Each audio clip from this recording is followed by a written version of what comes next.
What does available for sale mean?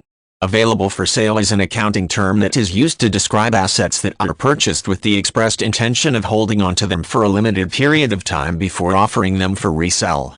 This approach is often utilized with different types of stock and bonds and involves timing the sale to allow the investor to gain the greatest level of benefit from the investment before the sale takes place.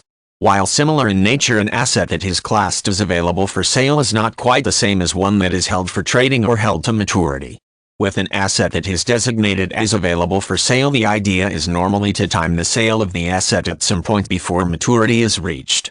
This is different from held to maturity assets such as bond issues that are retained by the owner until they reach maturity. Available for sale even differs from assets that are classified as held for trading in that the time frame that the investment is held is often shorter for the AFS approach. The concept of classifying certain assets as available for sale is to distinguish them from assets that are earmarked for retention over a longer period of time. In the case of bond issues, a bond classed as an AFS asset would be scheduled to offer for sale at a particular point during the life of the bond. For example, if the bond will take 5 years to mature, the holder may choose to put the bond up for sale after receiving annual interest payments for 2 years.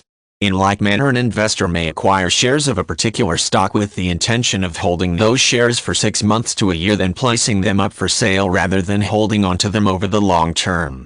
Typically, the use of an available for sale strategy is one component in a larger investment scheme that the investor is attempting to use in order to accomplish specific goals or to reorganize the investment portfolio for a particular purpose. At any point in time, the investor may choose to change the approach, allowing the assets identified as available for sale to be reclassified to meet the new direction he or she has in mind.